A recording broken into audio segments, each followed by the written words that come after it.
Voilà, bonjour. Bonjour à toutes et tous. Voilà, je vois que vous êtes nombreux déjà à être connectés. Je vous remercie. Il y en a encore d'autres qui vont arriver très certainement. Je me présente brièvement. Moi, je suis Marie Navarre. Je suis responsable communication pour le programme Annoncer la couleur, programme d'éducation à la citoyenneté mondiale de l'Agence belge de développement ENABEL. Alors, dans le cadre de nos activités, nous avons développé un centre d'expertise en éducation à la citoyenneté mondiale à travers lequel nous créons, nous diffusons et nous partageons des connaissances en éducation à la citoyenneté mondiale. Alors, on collabore à des projets universitaires, à des recherches, à des études. On mène nos propres recherches et on organise des lunch-conférences comme celui de ce midi. Alors, on aurait voulu pouvoir être en présentiel, mais qu'à cela ne tienne, la technologie nous permet quand même de nous réunir voilà, pour cet événement. Alors, je profite de l'occasion aussi pour vous rappeler l'existence de notre blog wikicm.be.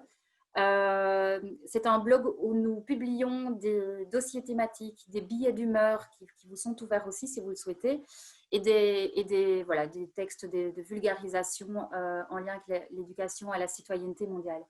C'est notamment sur ce blog que vous retrouverez aussi d'ici quelques jours, voire semaines, mais tout prochainement quand même, un dossier sur le sujet d'aujourd'hui, voilà, qui sera composé d'interviews, de textes, d'éléments théoriques et contextuels. Donc, n'hésitez pas, vous recevrez l'information quand le dossier sera en ligne.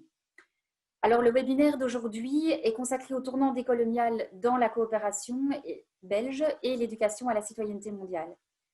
La question décoloniale, comme vous le savez, s'est posée avec force cette année et dans les débats publics à l'école et dans le monde de la coopération. Alors, nous avons le plaisir d'accueillir dans un premier temps ma collègue Cécile Giraud, experte en éducation à la citoyenneté mondiale chez Annoncer la couleur ENABEL, et qui évoquera avec nous l'importance de la question décoloniale pour les activités d'éducation à la citoyenneté mondiale. Alors, j'aurai ensuite le plaisir, l'honneur de donner la parole au professeur Emma Nieniesi-Bisoka, qui interviendra sur le thème « Tournant décolonial dans la coopération belge, le malentendu ». Alors, cette intervention est basée sur une recherche universitaire qu'il a menée avec Madame Fiona Nziza auprès des acteurs de la coopération belge en 2019-2020. Elle pose la question de l'heure de notre compréhension du décolonial, et il s'agit donc de définir ce qu'est le décolonial pour les acteurs et les actrices de la coopération belge et les implications que ça représente dans nos programmes de développement. Alors, je vais leur donner la parole tout de suite. Juste une dernière petite chose en pratique. Vous avez la possibilité de poser des questions via le chat. N'hésitez pas au cours des interventions à mentionner vos questions et éventuellement si la personne à qui s'adresse votre question. Et alors, si vous nous voyez toutes et tous en petites icônes sur votre écran, vous avez aussi la possibilité de cliquer sur le bouton View qui devrait apparaître en haut à droite de votre écran et de demander à ce que uniquement la personne qui parle apparaisse à votre écran. Alors, je ne pense pas qu'il y ait des questions jusqu'à présent, et donc je vais tout de suite donner la parole à Cécile Giraud.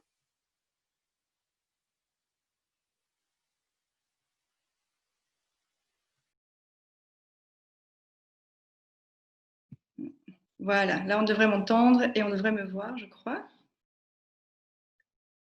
Oui. Alors, merci Marie pour ton introduction. Je vais essayer de faire vraiment très bref. L'idée étant de simplement présenter un tout petit peu mes réflexions sur la question avant de passer la parole au professeur Nienesi, de manière à ce que lui puisse avoir le maximum de temps, puisque je pense que c'est ce qui va vous intéresser le plus. Voilà, donc la question du décolonial, c'est une question qui a animé les réflexions du CSC Nord toute l'année. Et quand moi j'ai appris, travaillant chez ENABEL, que c'était un peu la thématique de l'année, j'ai trouvé ça à la fois extrêmement très chouette. En fait, j'ai trouvé ça vraiment très intéressant et en même temps, j'ai trouvé ça extrêmement surprenant. Et je vais vous expliquer pourquoi j'ai trouvé ça à la fois surprenant et à la fois chouette. Je vais commencer par pourquoi j'ai trouvé ça surprenant. En fait, par mon travail, j'ai été amenée à rencontrer un peu la littérature postcoloniale, donc tout ce corpus théorique qu'on appelle littérature postcoloniale ou décoloniale, et notamment sa critique de la coopération au développement et des modèles de développement. Et je connaissais cette critique et je savais que c'était une critique qui était assez radicale Et donc, je me suis dit, OK, ça va être hyper intéressant de voir comment est-ce qu'on va pouvoir intégrer ou réfléchir autour de cette critique à partir d'une position qui est la position de la coopération au développement. Alors, pour vous présenter vraiment très rapidement, c'est quoi cette critique? On peut déjà dire que finalement, tout le corpus de la littérature postcoloniale, c'est un corpus qui est en fait assez éclaté, qui n'est pas vraiment homogène, parce que tout simplement, les gens qui ont commencé à penser dans cette mouvance ont pensé à partir de plein de situations différentes et à partir de plein d'endroits dans le monde qui étaient différents. Mais il y a quand même certains traits communs, il y a quand même des fondations qui sont communes, donc je vais vous les résumer. On peut dire globalement que la pensée décoloniale cherche à élucider les conséquences philosophiques, psychologiques, économiques, socioculturelles et politiques de la colonisation. Pour les penseurs décoloniaux, la colonisation a affecté si profondément les sociétés et les systèmes de connaissances partout dans le monde qu'il est impossible d'affirmer aujourd'hui que la colonisation est un processus terminé, et bien au contraire, les penseurs postcoloniaux pensent que la relation coloniale continue d'ordonner les hiérarchies culturelles et économiques contemporaines. Alors, dans ce corpus, en fait, il n'est pas né de nulle part, il est né en fait de plein de courants théoriques qui existaient avant lui et qui l'ont accompagné, notamment les courants post-structuralistes, les courants postmodernes, le féminisme, les subaltern studies et tous ces courants de la littérature, qui ont en fait en commun de récupérer quelque chose qui a été beaucoup développé par les post-structuralistes, c'est la place du langage, la place du discours, en fait, comment le discours influe et informe les pratiques et la réalité. Donc surtout, en fait, depuis le travail de Saïd dans les mouvements postcoloniaux, les penseurs postcoloniaux insistent sur le rôle des discours, des idéologies et des savoirs qui ont accompagné et façonné les processus de colonisation et puis les processus historiques qui ont suivi les colonisations. Il rejette l'idée selon laquelle il existe une distinction entre la colonisation en tant qu'elle a été un système d'exploitation, d'imposition par la force, de force brute de pouvoir, et l'idée de la colonisation comme système de connaissance et de représentation. Donc je pense que c'est vraiment ça qu'il faut bien comprendre pour essayer de comprendre la particularité de la pensée décoloniale. C'est que les penseurs postcoloniaux montrent dans leur travail comment les processus économiques, culturels, politiques et épistémologiques, donc tous les systèmes de connaissances, travaillent en fait ensemble, à la fois pour perpétuer les relations coloniales et aussi pour les déconstruire et les reconfigurer. Partant de cette idée-là, en fait, la critique coloniale, la critique décoloniale sur les modèles de développement et les modèles de coopération, elle s'exerce sur deux domaines principaux. Donc, il faut savoir que dans la littérature en général, en fait, il y a la pensée décoloniale et il y a aussi un autre courant de la littérature qu'on appelle les théories du développement. Et ces deux champs de la littérature, en fait, ont un peu travaillé de manière parallèle, sans jamais vraiment se rencontrer. Et elles ont commencé à dialoguer dans les années 90, non sans clash, parce qu'en réalité, les courants du développement, la pensée du développement, toutes les théories du développement, sont très critiques en fait par rapport à la théorie postcoloniale, et les théories postcoloniales sont elles-mêmes très critiques par rapport aux théories du développement. C'est pour ça que c'est intéressant quand on essaye de penser le postcolonial ou le décolonial à partir de la coopération, on se retrouve en fait directement confronté à cette critique. Alors je vais vous exposer très rapidement cette critique. Donc d'une manière globale en fait, étant donné ce que je vous ai dit sur la place du discours dans les théories décoloniales, en fait pour les théories du développement ou les courants qui essayent de penser les modèles de développement, c'est pas vraiment intéressant en fait les théories postcoloniales, tout simplement parce qu'ils reprochent aux théories décoloniales de ne pas prêter assez d'attention au réel, en fait, c'est-à-dire aux conditions matérielles des gens. Et à l'inverse, en fait, les théories décoloniales sont très très critiques des courants du développement. Et pourquoi? Parce qu'ils les considèrent en fait dans la continuité du colonialisme comme un nouveau discours international qui dit le bon et qui dit le bien et qui vise à transformer le monde selon les préceptes de l'universalisme occidental.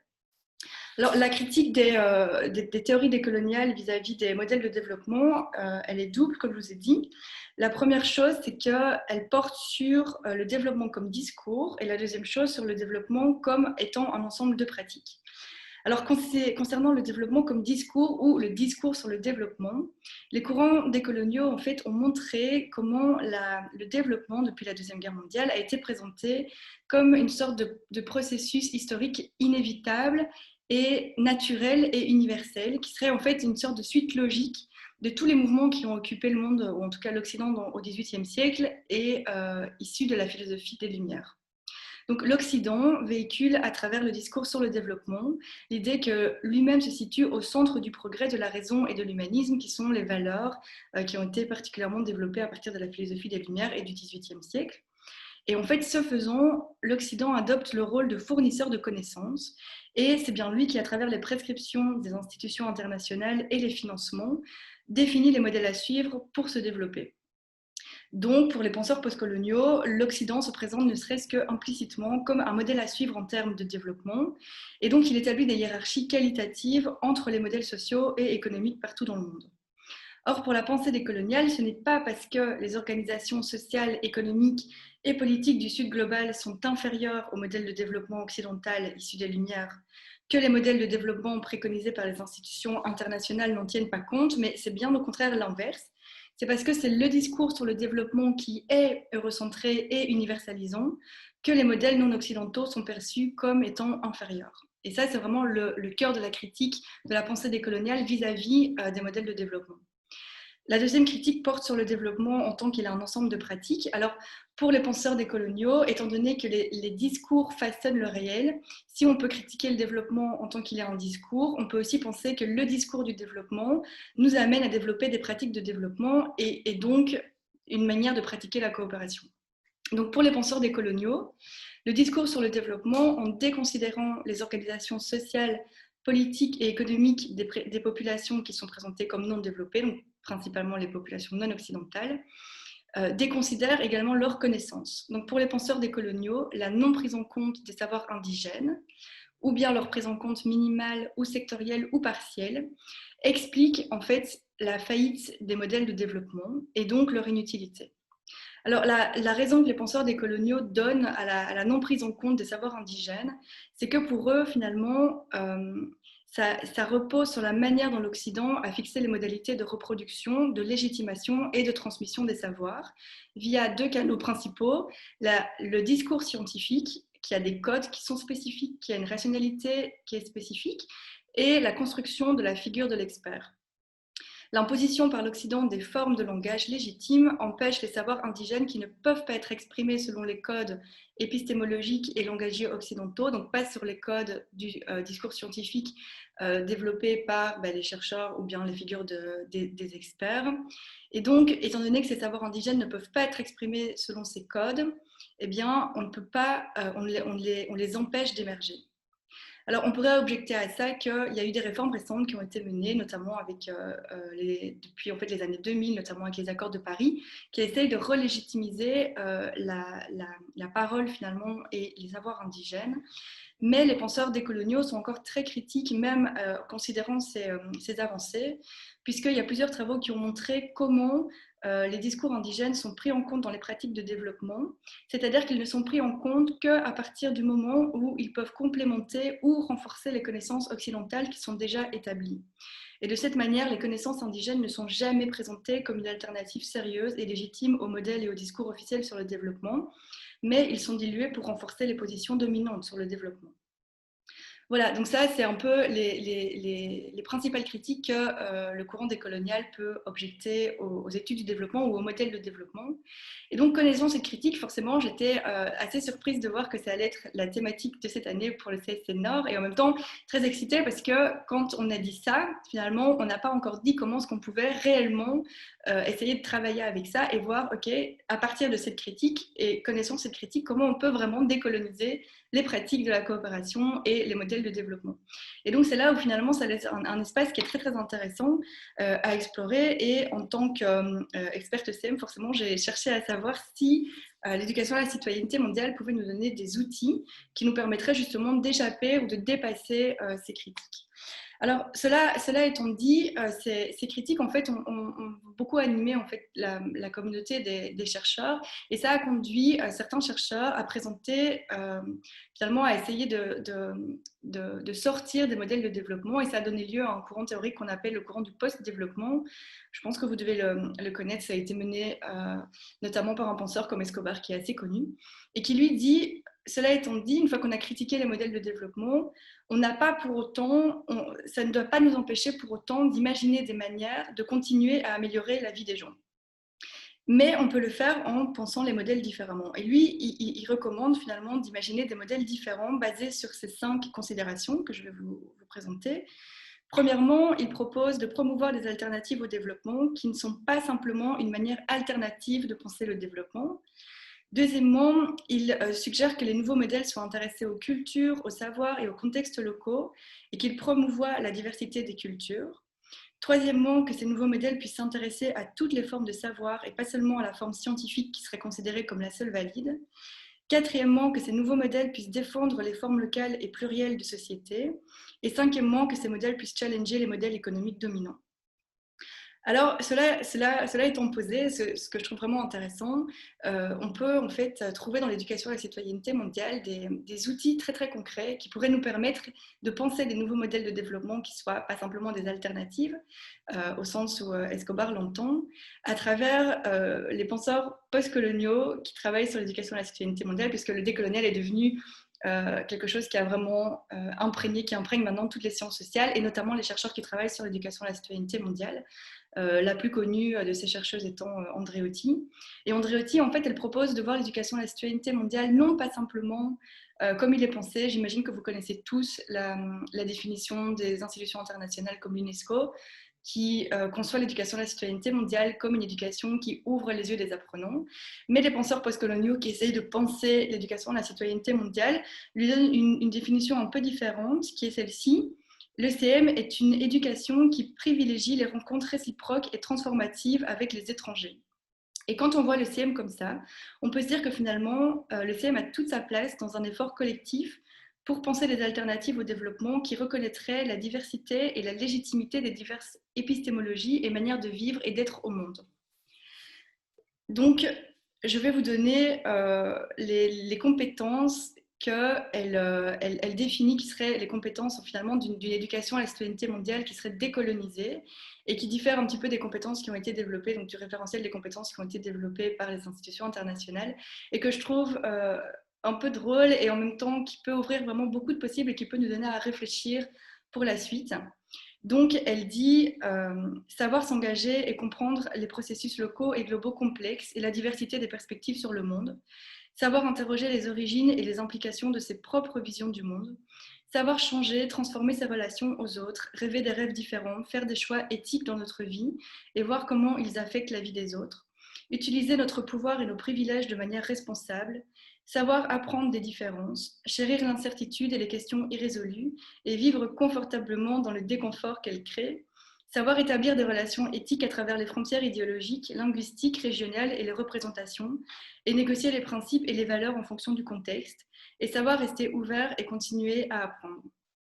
Alors voilà, moi c'était ma proposition basée sur l'éducation à la citoyenneté mondiale et les outils qu'ils peuvent nous offrir pour, à partir de la coopération, alors je sais que l'éducation à la citoyenneté mondiale est souvent perçue comme une éducation qui s'exerce en priorité dans les écoles, et c'est vrai, dans la pratique, c'est comme ça, mais on peut tout à fait imaginer que les outils qu'elle nous offre et les visions du monde auxquelles on peut aspirer via l'éducation à la citoyenneté mondiale puissent aussi parler au secteur de la coopération, et que ces outils puissent servir aussi le secteur de la coopération si il est animé d'un élan pour essayer de penser une culture décoloniale dans la coopération.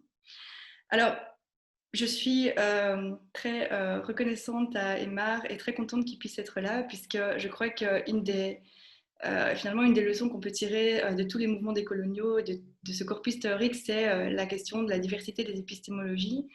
J'ai présenté ce que moi, je trouvais important. Cela dit, je l'ai présenté de là où je suis, à savoir, je suis une chercheuse blanche et occidentale.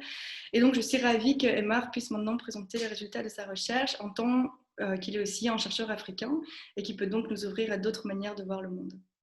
Donc, Aymar, je t'invite à allumer ton micro et je vais éteindre le mien.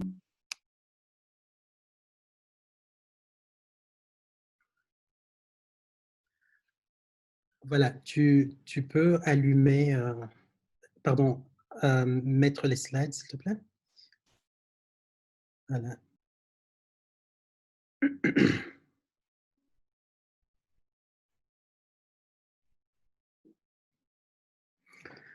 Voilà, merci beaucoup Cécile pour l'invitation. C'est un réel plaisir de parler de la coopération, un secteur dans lequel j'ai travaillé pendant 10 ans et dans lequel j'interviens toujours au niveau de ma recherche dans différents domaines tels que le suivi, évaluation, la gouvernance, les ressources naturelles ou encore les conflits armés. Merci aussi pour ta belle introduction qui explique très bien les problèmes que posent les rapports entre développement et colonialité. Une question qui m'intéresse beaucoup depuis 2014.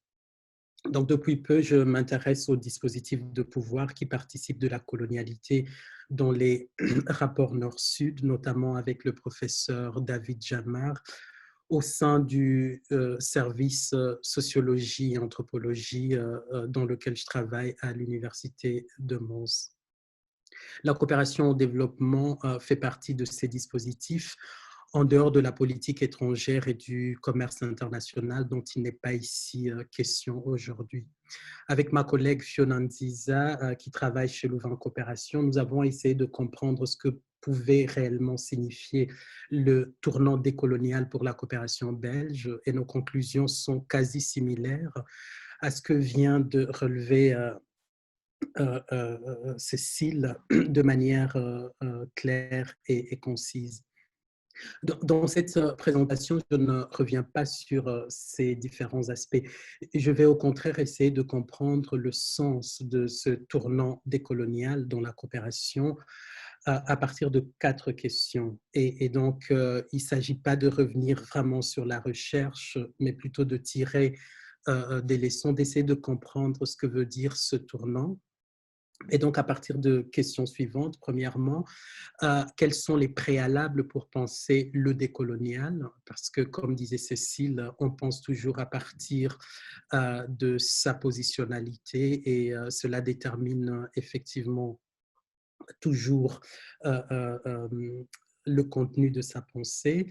Ensuite, qu'est-ce que le décolonial pour les penseurs africains, hein, quelque chose qui est très différent, il me semble, des penseurs occidentaux, encore une fois à cause du positionnement et des expériences comme je vais le montrer.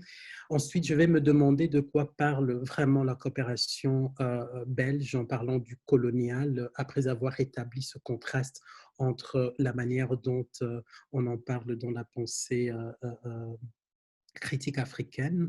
Et à la fin, je veux me demander ce qu'il faut faire finalement de ce tournant décolonial en Occident de manière générale, dans la coopération et en Belgique plus spécifiquement. Mais pour répondre à ces questions, c'est-à-dire parler du décolonial à partir de je dois d'abord parler de la colonialité à partir de ma positionnalité. Et pour cela, j'ai besoin d'une double précaution. Et donc, comme disait Cécile, un Africain noir avec une certaine expérience de la colonialité devrait y aller avec quelques précautions, surtout lorsqu'il s'adresse à un public majoritairement composé par des Blancs du Nord qui ont une certaine manière d'appréhender ces choses-là. Alors, ma première précaution concerne le retour dans l'histoire des Noirs. Un retour qui me rappelle que ce n'est pas la première fois qu'on entend parler de décolonisation en Occident et qu'à chaque fois qu'il en a été question, les choses se sont passées autrement. Rappelez-vous ce qui s'est passé aux États-Unis en 1895, lorsque les Blancs ont été obligés de considérer les luttes et les revendications des Noirs et qu'ils ont mis en place ce qu'on a appelé le compromis d'Atlanta. Il s'agissait d'une résolution tacite des Blancs du Sud qui promettait de développer les Noirs. Ceux-ci devaient désormais recevoir une éducation de base, des opportunités économiques et une égalité judiciaire. Mais en contrepartie, ces mêmes Noirs devaient continuer à se soumettre aux discriminations, à la ségrégation, à l'exclusion du droit de vote et à l'interdiction du travail syndiqué. Ainsi, aux États-Unis, la promesse de décoloniser les Noirs a été remplacée par celle de les développer, ce qui a permis de les coloniser davantage, mais cette fois-ci de manière beaucoup moins conflictuelle. La même histoire s'est répétée en Belgique lorsque, en 1904, la pression internationale liée à l'affaire des mains coupées avait obligé le roi Léopold II à mettre en place une commission d'enquête sur les exactions commises au Congo. La commission a condamné les massacres des Congolais, bien sûr. Elle a aussi proposé un peu plus de développement pour les Congolais. C'était humain, disait-on, mais il n'était pas question de mettre fin à la colonisation. La déshumanisation qu'a incarnée le Congo belge a remplacé les horreurs de l'État indépendant du Congo. Enfin, rappelez-vous, lorsque les luttes des Congolais et des Africains obligent la Belgique à céder l'indépendance du Congo en 1960, qu'est-ce que la Belgique a alors proposé? D'abord un bonus de 30 ans pour préparer la décolonisation, mais face au refus catégorique de Congolais, la Belgique essaiera de mettre en place un néocolonialisme qui va aboutir à l'assassinat de Lumumba et à une longue dictature de Mobutu dont les Congolais continuent encore aujourd'hui à payer les frais. Que nous révèlent ces expériences? Elles nous rappellent simplement qu'à chaque fois que le colonisateur a proposé de décoloniser, c'était pour coloniser encore plus efficacement. À chaque fois que la lutte contre la colonisation a été forte, le colonisateur a proposé de développer le colonisé et jamais de mettre fin à la colonisation. Ces expériences rappellent aussi tristement que le développement à l'occidental n'est jamais incompatible avec la colonisation. Au contraire, il lui a souvent été consubstantiel, car développer l'autre a souvent consisté au fait de se placer au-dessus de lui, mépriser ce qu'il est et ce qu'il peut et lui imposer notre modèle. Ainsi, 60 ans après les indépendances, lorsque les pays du Nord proposent de décoloniser la coopération et en même temps de poursuivre les développements des Africains, il y a lieu de s'interroger sur le sens d'un tel projet. Mais une telle interrogation ne peut se faire qu'à partir des ailleurs de l'Occident, des expériences de la plantation, de la colonie ou encore du ghetto postcolonial, comme on vient de le voir. On est là face à un préalable pour tout discours sur les décoloniales dont l'Occident a encore beaucoup de mal à capter, c'est-à-dire ce retour dans l'histoire africaine pour penser le décolonial. Ma deuxième précaution est épistémologique. En effet, parler du décolonial, c'est aussi pouvoir opérer un autre décentrement. Il s'agit de parler à partir des connaissances auxquelles cette expérience coloniale localisée a donné lieu, à partir d'une épistémologie noire ou d'une sociologie noire, comme le dirait Véronique Kletz-Gakuba, c'est-à-dire produite en Afrique et dans ces diasporas à partir des expériences africaines. C'est donc une approche qui considère la vérité sur les gens à partir de la manière dont l'expérience réelle les partage en des êtres différents et jamais en des êtres libres et égaux. En réalité, il n'est pas logique de parler et de penser l'émancipation d'une personne marginalisée, en l'occurrence ici sa décolonisation, à partir du langage et du discours de son bourreau. Parler du décolonial, c'est nécessairement opérer un retour en Afrique, c'est-à-dire à ce que j'appelle ici la tradition afrocritique, et donc à partir de ce champ de recherche qui a pensé la question décoloniale et coloniale à partir de l'Afrique et de ses diasporas. Alors que cette tradition critique est une référence pour beaucoup d'Africains, elle est fortement ignorée en Belgique malheureusement, raison pour laquelle on ne parle jamais de la même chose lorsqu'on parle du décolonial. Et c'est le cas aujourd'hui dans la coopération belge, comme je vais essayer de le montrer. Cette pensée critique africaine hétérogène émerge dans l'entre-deux guerres mondiales et part d'une matrice constituée par trois concepts. La race noir et blanc, la géographie et ses imaginaires Nord-Europe et Sud-Afrique, Nord développé, civilisé, Sud sous-développé et traditionnelle, mais aussi de l'émancipation de l'esclavage, de la colonisation, de l'apartheid et de leurs différentes formes modernes. Cette pensée afrocritique se nourrit, comme Cécile l'a rappelé, de plusieurs courants théoriques critiques développés en Occident, c'est-à-dire c'est une pensée de rencontre, d'échange et une pensée ouverte, dont par exemple le post-structuralisme, l'existentialisme, le marxisme, les études féministes, les cultural studies, mais aussi par des luttes politiques diverses. Il ne s'agit pas ici de cette pensée africaine, culturaliste et essentialiste qui propose une vision traditionnelle, exotique et coloniale de l'Afrique.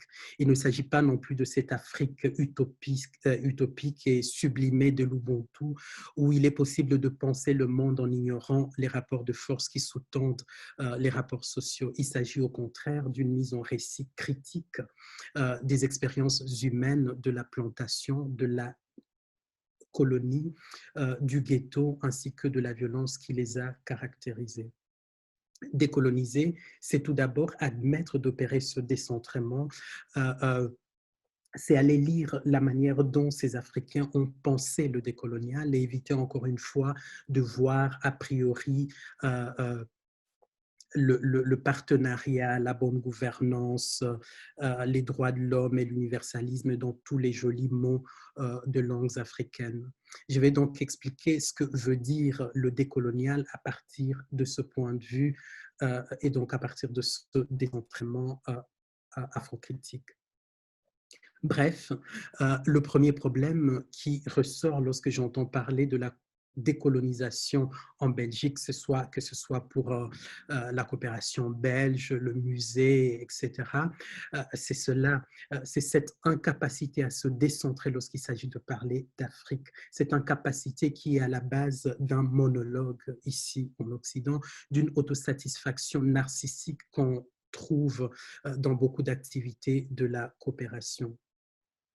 Voilà, ceci dit, je vais alors développer mes deux principaux points de la présentation. Premièrement, je vais montrer que prise au sérieux, la précaution que je viens d'annoncer m'oblige à définir le décolonial à partir de la tradition afrocritique qui nous montre que le décolonial n'est pas un style ni un effet de mode, mais une culture à laquelle il est difficile d'accéder en dehors d'une certaine initiation, sinon une certaine expérimentation du colonial auquel les Africains noirs et les afrodescendants sont habitués.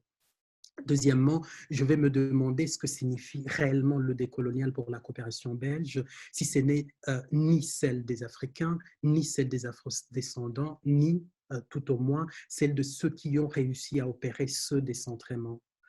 De là, je vais proposer une hypothèse provisoire selon laquelle le décolonial dans la coopération belge est le nouvel effet d'une vieille idéologie qui accompagne la coopération depuis les années 1960.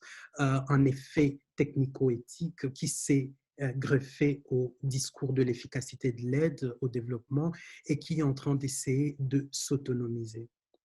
Enfin, en guise de conclusion, j'essaierai de m'imaginer ce qu'on peut faire en fait d'un tel discours.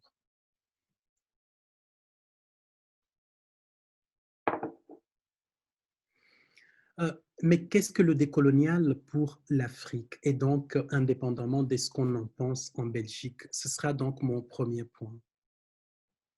Lorsque je lis attentivement la manière dont des Africains ont pensé la question décoloniale ou la question noire plus largement, on remarque une volonté de distinguer d'un côté l'exploitation économique et de l'autre côté une exploitation, une forme d'aliénation intellectuelle.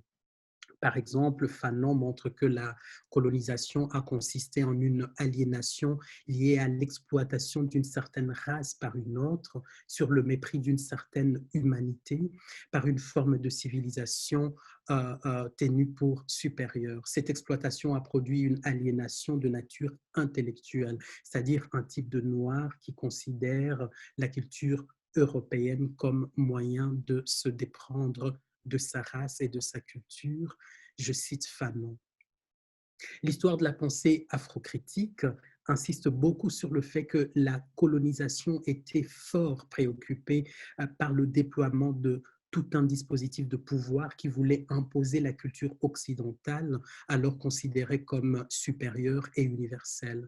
C'est pour cela que les luttes décoloniales ont aussi fort affiché une volonté de désaliénation basée sur une certaine exaltation et fierté de ce qu'il fallait considérer comme un apport propre des Noirs. Par exemple, en tant que courant de pensée, la négritude a fort insisté sur cette nécessité dans une période où les Noirs étaient considérés comme étant au stade primitif de l'humanité et qu'ils devaient aller vers la maturation représentée par l'image de l'Occident. Ils n'avaient rien à offrir à l'humanité, leur disait l'Europe. Ils n'étaient jamais assez rentrés dans l'histoire, comme l'a tristement indiqué un certain président français. Tout était à refaire pour ces Africains-là, comme le rappellent souvent les programmes, certains programmes de la coopération au développement. La réaction de la pensée afrocritique a d'abord consisté à préciser l'apport de l'Afrique dans l'histoire de l'humanité, comme chez Senghor ou comme chez Cheikh Anta Diop. Ensuite, à déceler le mensonge derrière ce narcissisme de l'Occident, comme chez Césaire. Et enfin, à formuler des politiques de libération et de soins des Africains, comme chez Fanon. L'exaltation de l'apport de l'Afrique n'a pas produit une essentialisation de ce qu'on appelle ici le propre de l'Afrique. C'est pour cela d'ailleurs que, de manière ironique, Fanon disait que la découverte de l'existence d'une civilisation nègre au XVe siècle ne lui décernerait pas un brevet d'humanité. Au contraire, le rappel de l'apport de l'Afrique dans la tradition afrocritique part d'une idée forte. C'est qu'un peuple tant marginalisé dans l'histoire ne peut jamais aller de l'avant que s'il sait qui il est, s'il ne laisse personne s'imposer à lui comme la référence. Or, c'est exactement une telle attitude que la colonisation a imposée aux Noirs. C'est la même attitude qu'on retrouve souvent dans la coopération au développement, malgré les quelques efforts qu'elle est en train de fournir depuis un certain temps.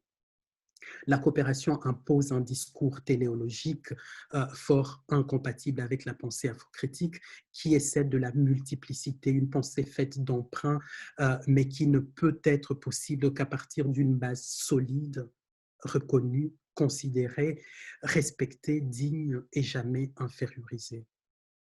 Il me semble que le malentendu sur la question décoloniale se trouve à ce niveau précisément.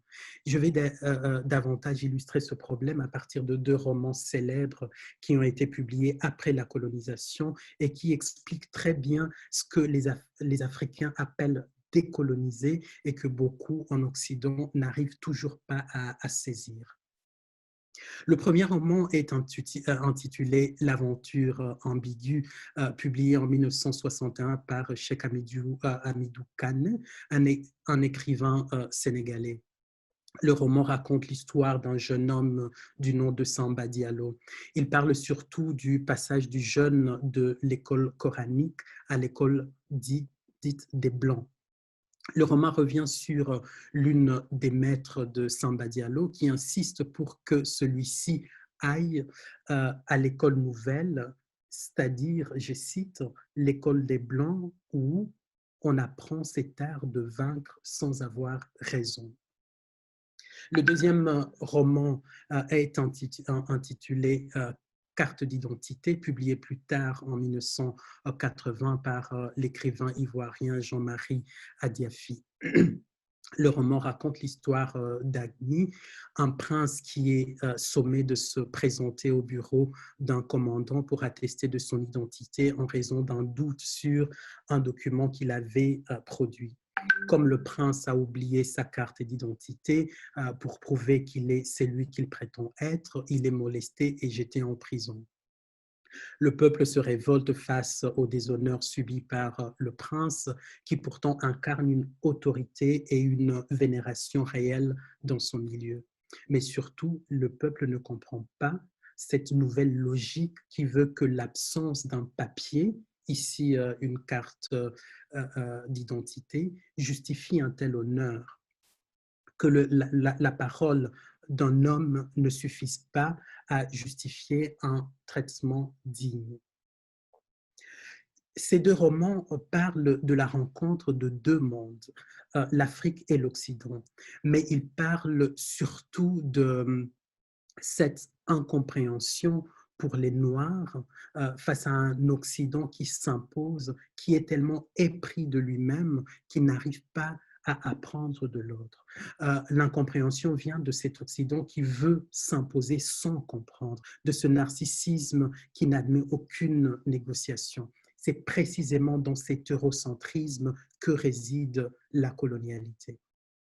Cet eurocentrisme n'est pas seulement à considérer comme la généralisation indue des catégories issues de l'expérience européenne, comme le dit si bien Norman Hadjari. Il s'agit aussi d'une forme de nombrilisme fortement imbibé de mégalomanie qui réduit l'autre au simple récepteur. Or, les penseurs africains ont beaucoup insisté sur une forme d'humanité réciproque qui, pour Senghor, consiste en un rendez-vous du donner et du recevoir. Chez Fanon, ce rendez-vous ne peut avoir lieu que si toutes les parties ont retrouvé leur dignité, même si cela exige de recourir à la violence, à une violence révolutionnaire, comme il a dit. L'action occidentale en Afrique a souvent été incapable d'une attitude qui exige la reconnaissance et la valorisation de l'apport de l'autre, l'apprentissage et le respect de l'autre. Or, être capable d'une telle complémentarité, c'est pouvoir se débarrasser de cette infrastructure mentale à partir de laquelle nous considérons l'Occident comme le porteur des valeurs et des normes universelles, un universalisme de surplomb, comme le dirait le philosophe sénégalais Bachir Diagne.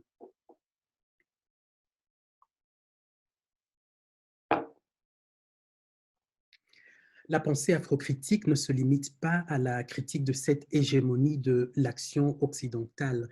Elle critique aussi ses conséquences en termes de viol de l'imaginaire et de la dignité. En effet, le discours de développement sur l'Afrique n'a rien laissé de son exotisme, de cette idée d'une Afrique vierge, incapable de pensée et d'initiative.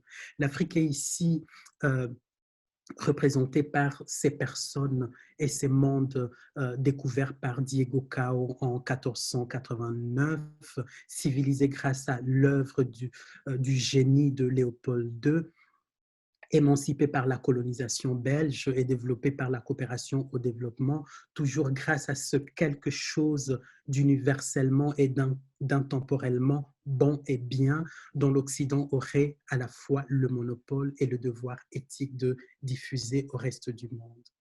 Si pour les Africains, durant la colonisation, il n'était pas question de céder à cette hégémonie occidentale, après les indépendances, il a surtout été question de s'en méfier.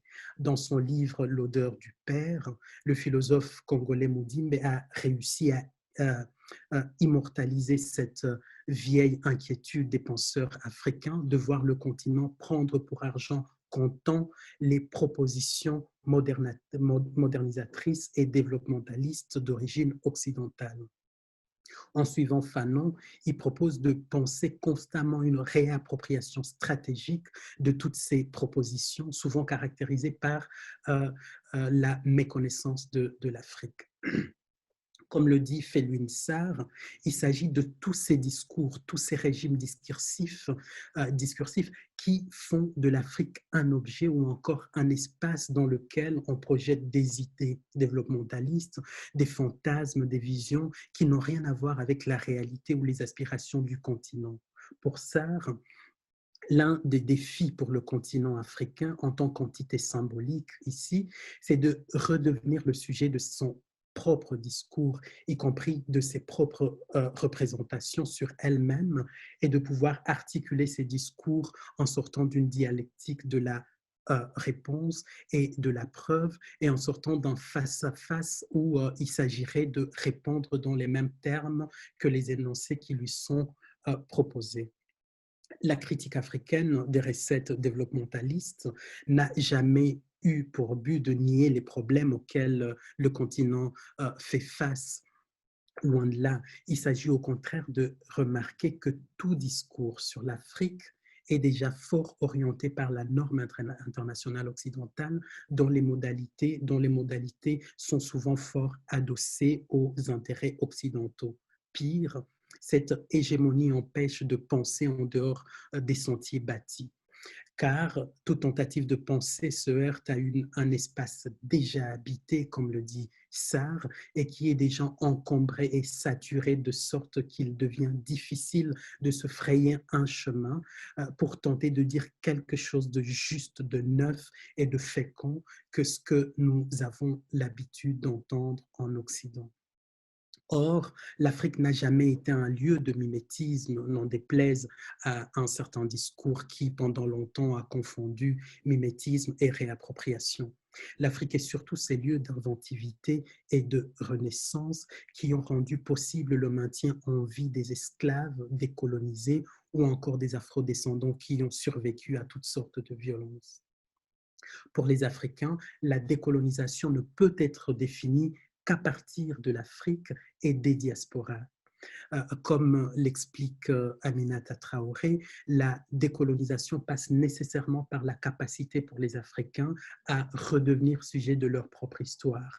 Elle passe par l'affirmation d'une fierté nouvelle et la redécouverte de valeurs et d'un imaginaire propre. La réhabilitation de son imaginaire violé est une question de dignité, un enjeu à la fois économique, politique et civilisationnel. Elle passe par le retour à certaines formes de sagesse violée dont l'Occident s'est peut-être affranchi, mais qui restent des référents qui continuent de nourrir l'imaginaire de bon nombre de peuples, l'Afrique en l'occurrence, et de conférer à l'action humaine une dimension morale. Voilà donc ce que veut dire le décolonial pour l'Afrique. On retrouve cette réformulation du décolonial dans les ateliers de la pensée de Dakar, au Conseil pour le développement et de la recherche en sciences sociales en Afrique, au Point Sud au Mali, à l'Académie pilote postdoctorale africaine, à travers divers discours panafricains, au niveau des groupes sous-régionaux, à Kinshasa, à Kigali, à Bujumbura, dans l'art, dans l'engagement militant africain et afrodescendant. Voilà la pensée du décolonial, indissociable de celle de la dignité qui parsème actuellement le continent africain. Cette dignité signifie Agachiro, qu'il ne faut pas confondre ou qu'il ne faut pas comprendre comme la dignité au sens traditionnel du terme, mais comme cette dignité des survivants qui, malgré l'adversité atmosphérique, ont réussi à rester debout. Et oui, on retrouve encore beaucoup de problèmes dans ces différents lieux en Afrique, traversés par diverses contradictions. Mais la pensée et le discernement de ces problèmes et contradictions n'a jamais cessé d'être prise en charge par des Africains qui estiment aujourd'hui que les solutions à leurs problèmes ne viendront jamais d'ailleurs. Voilà ce que veut donc dire le décolonial pour l'Afrique. Mais comment expliquer l'écart entre cette vision du décolonial et la définition qu'en a aujourd'hui la coopération belge, comme l'a expliqué Cécile, et comme le montre mon travail avec Fiona Nziza. Ce sera mon deuxième point.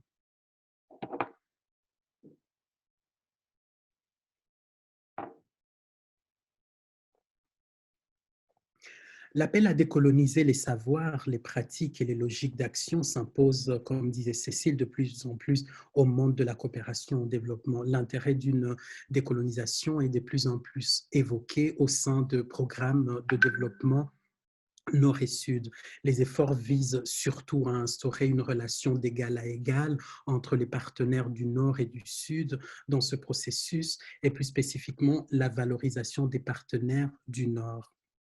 Mais en y regardant de plus près, on remarque très vite que la décolonisation de ce programme ne s'articule pas aux mêmes enjeux épistémiques, matériels et politiques soulevés par les programmes décoloniaux tels qu'énoncés en Afrique et à partir de l'Afrique, comme je viens de l'expliquer. La décolonisation, la définition du décolonial pour la coopération belge est rattachée à la généalogie du discours sur l'efficacité de l'aide et non sur la manière dont l'Afrique comprend le décolonial.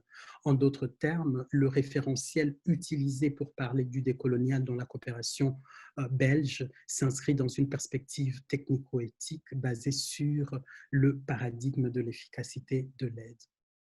En effet, dans la coopération, l'idée du décolonial vient à peine d'être greffée sur une longue histoire autour de l'efficacité de l'aide.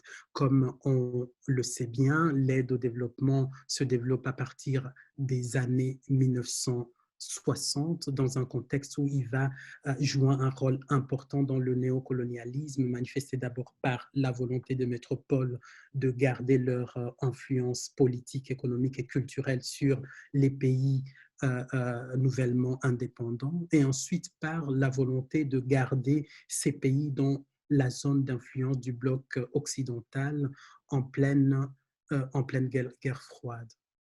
Mais en même temps, au cours de la même période, la coopération est fortement critiquée en Afrique et en Europe pour son inefficacité.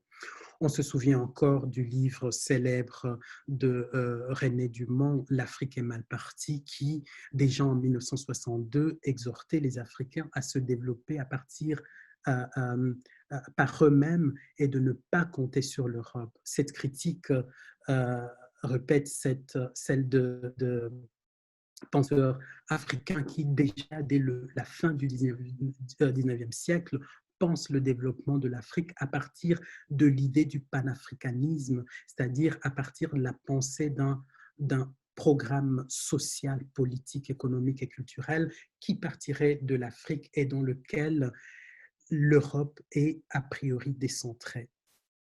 Pour les Africains, il n'a donc jamais été question, après les indépendances, de penser la reconstruction de leur continent à partir d'une perspective occidentale du développement et moins encore à partir de l'aide au développement.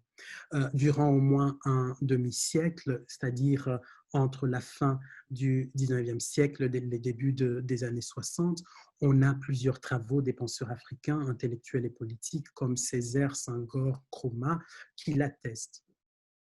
Mais ce projet n'a pas pu se mettre en place à cause du néocolonialisme précisément, qui a imposé un autre modèle de développement à l'Afrique. En parlant de la colonisation, on oublie souvent les crimes postcoloniaux qui l'ont rendu possible, c'est-à-dire l'élimination physique des dirigeants africains qui voulaient un autre modèle de développement, mais aussi l'élimination à la fois donc l'élimination de ces Africains, mais aussi l'imposition des dirigeants proches du modèle occidental de société. C'est donc ce modèle occidental de développement qui, déjà dans les années 1960, va être critiqué pour son inefficacité. On se le rappellera du célèbre livre de Jean-Jacques Gaba, L'aide contre les développements, publié en 1988, ou encore des critiques de William Easterly en 2001, ou encore en 2009, la critique de Dambisa Moyo. Toutes ces personnes qui ont étudié de près la question de l'aide au développement essayaient de montrer que l'aide faisait plus de mal que de bien à l'Afrique. Choix inadaptés aux besoins, accaparement de ressources par les structures de projet, non-alignement, des coopérants qui se comportent en petits colons sur le terrain, l'incohérence de l'aide, etc. Toutes ces critiques ont suscité une réaction, bien évidemment, mais bien sûr, il ne s'agissait jamais de remettre en question l'idée même de l'aide au développement, ni de poser la question de savoir à quand la fin du cycle des programmes. Il ne sera non plus jamais question d'interroger l'idéologie fondamentale derrière le développement, c'est-à-dire l'idée selon laquelle l'Occident serait le modèle et devrait diffuser ses normes et valeurs à travers le monde. La question s'est posée autrement et de manière réformiste, c'est-à-dire comment rendre l'aide plus efficace. Il a alors fallu définir ce que signifiait cette efficacité. L'aide sera alors considérée comme efficace lorsque les pays partenaires exercent une souveraineté ferme et efficace sur les politiques et stratégies de développement.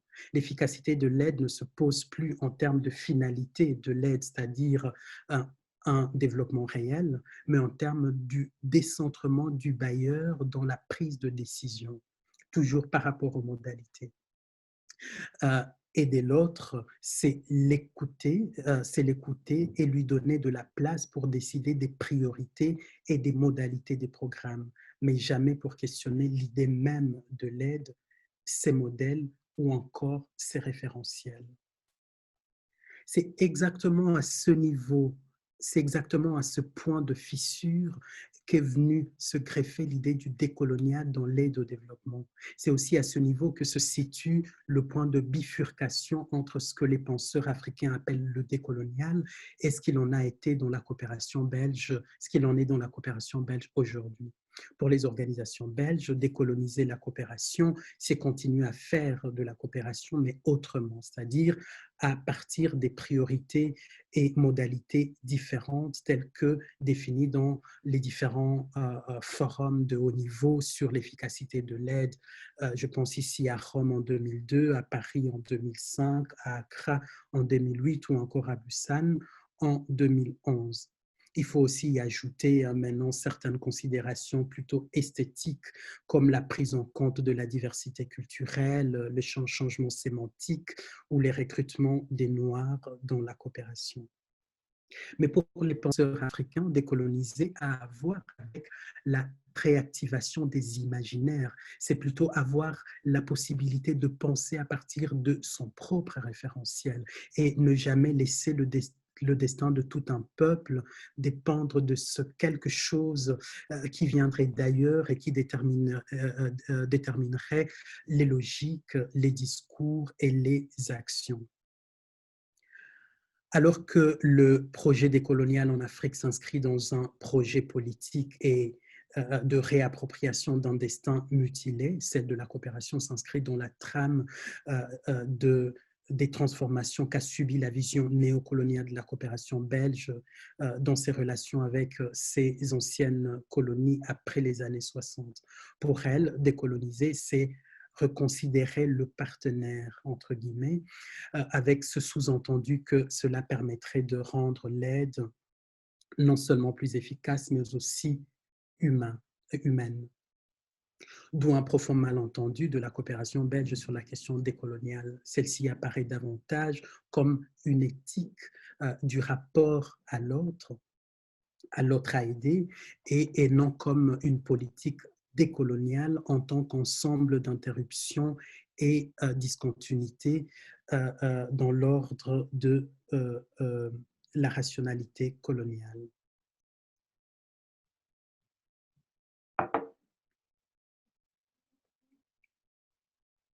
Et donc, pour la coopération, décoloniser signifie ici essayer de rendre les modalités de l'action humaniste plus éthiques. Cette question éthique est capitale ici. Il s'agit d'une éthique au sens humaniste et libéral qui est fort liée aux idées des Lumières dans la mesure où développer signifie vouloir aller aider ceux qui sont encore dans le modèle traditionnel ou qui veulent en sortir pour aller vers ce que l'Occident possède déjà, le développement. L'éthique ici est donc contre toute positivité en tant qu'elle se porte en critique de la tradition et en promoteur de ce qui est moderne. Sur le fond, on ne va pas apprendre de ce qu'on développe, Bien sûr, il faut une formation sur l'interculturalité pour savoir interagir avec eux, pour ne pas les choquer et pour donner plus de chance à nos projets de fonctionner. L'apprentissage porte sur les modalités et non sur l'essentiel. La coopération en est souvent encore là aujourd'hui en réalité. L'une des caractéristiques de cette coopération au développement est qu'elle s'inscrit dans une subjectivité éthique spécifique. En effet, l'action humaniste se présente ici sous forme d'une éthopolitique, c'est-à-dire une nécessité morale de prendre soin de soi et de l'autre. Mais cette éthique morale n'implique pas une nécessité rationnelle, c'est-à-dire qu'elle ne procède pas d'un esprit critique. L'éthique de l'autre dans la coopération au développement n'est pas politique dans la mesure où elle ne veut pas comprendre, elle ne veut comprendre ni les problèmes idéologiques que posent les interventions, ni les conditions de possibilité que veulent, ni les conditions des problèmes que veulent résoudre ces interventions. C'est au contraire une éthique des modalités d'une action idéologiquement prédéfinie. Mais il ne faut pas être dupe. Si la coopération bilatérale directe est davantage dans les ONG, l'efficacité de l'aide est encore une préoccupation. Au niveau politique, on pense souvent l'aide pour son rôle politique, comme par exemple le soft power de la Belgique en Afrique centrale. Il s'agit ici d'une réalité que j'ai souvent constatée les 20 dernières années dans mes échanges réguliers au niveau des ambassades belges en Afrique des Grands Lacs. D'ailleurs, j'en ai fait une fois l'expérience avec Cécile dans l'une de ces ambassades dans la sous-région. Bref, les coopérants apparaissent souvent comme des citoyens éthiques, c'est-à-dire des citoyens qui se mobilisent pour le bien-être des autres, sans qu'ils s'interrogent nécessairement sur les causes structurelles qui rendent leurs interventions nécessaires et sans se poser de questions sur les moyens pour leur finalité. Pour eux, décoloniser la coopération, c'est rendre les modalités des interventions plus éthiques, simplement. C'est donc une autre étape assez artificielle, d'ailleurs, dans le processus par lequel l'aide devrait devenir efficace. Il s'agit de la rendre plus humaine, ce qui participerait au renforcement de son efficacité. On voit ainsi la différence abyssale entre la coopération au développement et la pensée afrocritique dans la manière de penser le décolonial. Dès lors, il faut se demander ce qu'on fait de cette différence. Et ce sera ma conclusion.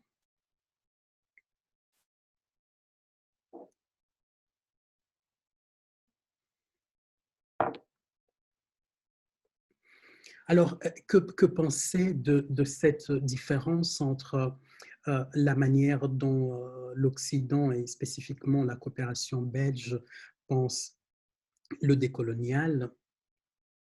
Et on l'a vu non seulement pour le cadre de la coopération, mais on peut en dire autant pour le cadre de la décolonisation du musée et d'autres initiatives en Belgique dans le cadre de la coopération. Il me semble que le colon ne peut pas décoloniser à partir de son point de vue, non seulement parce qu'il n'a jamais expérimenté la colonialité en tant que victime de cette colonialité, mais aussi parce que dans toute colonisation, il y a toujours eu ce quelque chose de l'ordre du recel, ce quelque chose de l'ordre de la rétention. Nous l'avons vu, par exemple, lorsqu'il a été question de décoloniser le musée de l'Afrique centrale en Belgique. Non seulement la décolonisation a été pensée dans les termes du colonisateur, parce qu'il s'agissait pour la Belgique de décoloniser, ce qui a laissé un certain goût amer aux afro-descendants, mais surtout, il n'a jamais été question de rendre les œuvres pillées en Afrique.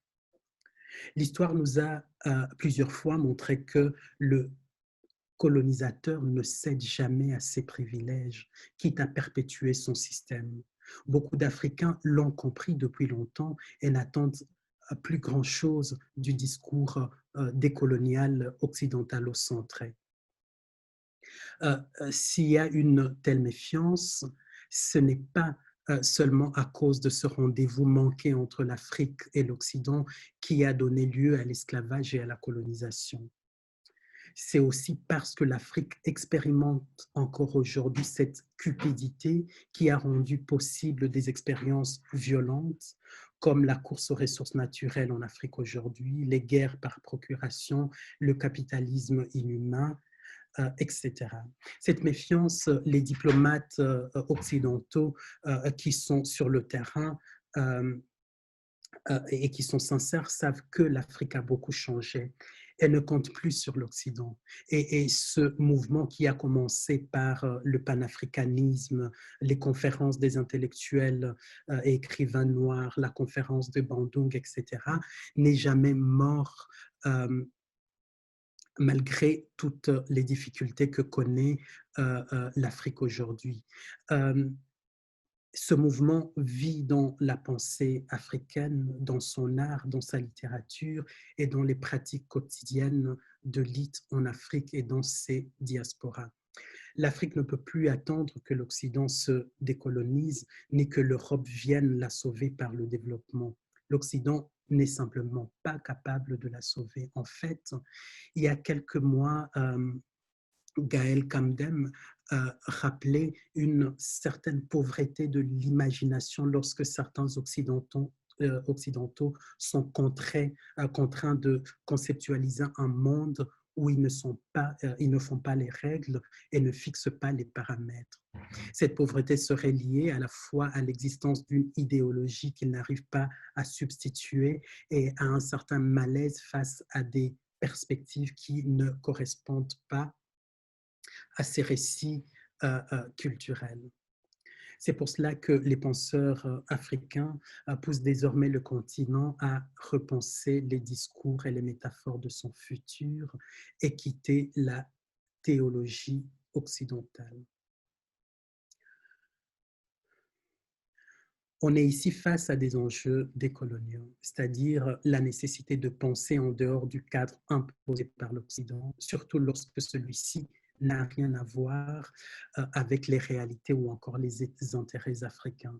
Cette forme de décolonisation est en marche en Afrique.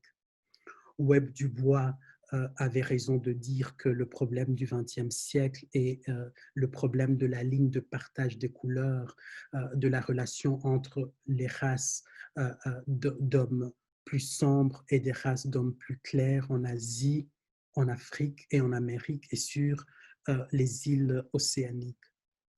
Mais il devient de plus en plus clair que le problème du XXe siècle sera celui de l'arc-en-ciel, du décentrement complet de l'Occident à partir de l'Afrique. Et il me semble qu'aujourd'hui, c'est ce mouvement qui est en marche dans la relecture africaine de la coopération, de la décolonisation, de la coopération. Voilà, merci pour votre attention. Merci beaucoup, professeur Nyenyesi Bisoka. Merci Cécile pour ces interventions très, très intéressantes. On a déjà l'une ou l'autre question sur le chat. Et là, j'invite vraiment tous les participants et les participantes à adresser vos questions sur le chat que je pourrai transmettre. C'est déjà une première question pour le professeur Nyenyesi Bisoka. Je vais la lire. Que pensez-vous de ces nouvelles boîtes à chaussures, entre guillemets, afro-optimisme et afro-pessimisme, apparues peut-être avec les percées médiatiques récentes des Black Cultural Studies? Dans l'afro-positivisme, optimisme, pardon, on retrouverait par exemple les auteurs et autrices comme Fatou Diome, Bell Hooks, Chimamanda Ngozi Agachi, et du côté afro-pessimisme, Tommy Curry, Norman Ajari, etc. Quel serait l'épistème de ces boîtes à chaussures? Oui, merci pour la question. Alors, deux choses. Premièrement, avant de répondre, il faut ici distinguer,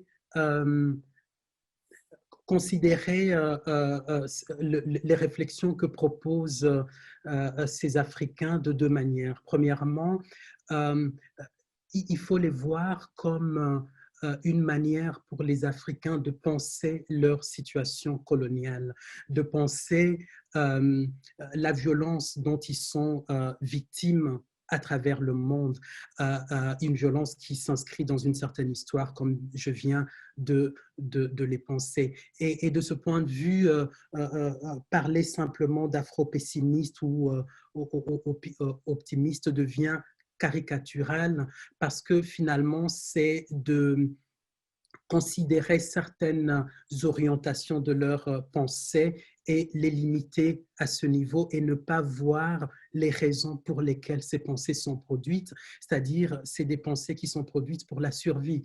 Rappelez-vous, chez ces penseurs africains, parler, écrire, c'est essayer de donner du sens à leur expérience et c'est essayer de donner, de pouvoir finalement rester debout. Ça, c'est le premier côté. Et donc, de ce point de vue, ça serait caricatural de ainsi résumer leur pensée. Alors, de l'autre côté, effectivement, la pensée que j'appelle ici afrocritique, dans laquelle on peut aussi situer ces auteurs, est une pensée, n'est pas une pensée religieuse, elle n'est pas, elle n'est pas idéologique. On retrouve un débat très fort, très sérieux et parfois même violent à l'intérieur de cette pensée. Et je pense que c'est un autre aspect qu'il faut considérer. Et il me semble qu'il faut vraiment aller relire ces auteurs. Et c'est l'exercice que j'essaie de faire depuis 2014, aller les relire pour essayer de voir de quoi ils sont en train de parler. Fatou Diom, ce qu'elle est en train de dire au fond, c'est qu'elle demande aux Africains de se prendre en charge. Il y a cette idée de dignité dans son travail et elle est en train de dire arrêtons de pleurnicher, de crier cette vérité effectivement que de l'Occident colonial, etc. Essayons de nous prendre en charge. C'est une pensée de dignité, comme Norman Adjari, dont la pensée, d'ailleurs, son célèbre livre sur la dignité le montre, et elle montre dans quelle mesure les luttes, les différentes formes de lutte telles qu'on les éprouve en Afrique ou dans le monde afro-diasporique, c'est des luttes pour la dignité, pour pouvoir rester debout. Et donc oui, je pense qu'il faut distinguer en fait les raisons pour lesquelles on écrit, les débats au sein de ces pensées et d'éviter la caricature, parce qu'en fait, lorsqu'on parle d'afro-critique ou afro-pessimiste ou optimiste, c'est des idéotypes qui veulent proposer une critique sans nécessairement devoir disqualifier ces pensées. Merci, merci. Alors, je vois qu'il y a d'autres questions qui apparaissent. Une question qui s'adresse à vous deux, Cécile et le professeur. Comment comprenez-vous la notion de citoyenneté mondiale? Est-ce qu'il n'y a pas là un leurre idéologique? Elle me semble donner l'impression que l'on pourrait exercer sa citoyenneté depuis une position de surplomb universel, moral. Je ne sais pas qui veut répondre, Cécile ou professeur? Je vais peut-être donner une réponse très partielle et très insatisfaisante. J'ai l'impression que finalement, par citoyenneté mondiale, on peut entendre énormément de choses différentes. Et il y a des compréhensions, des manières de comprendre qui sont dominantes et d'autres qui sont marginales.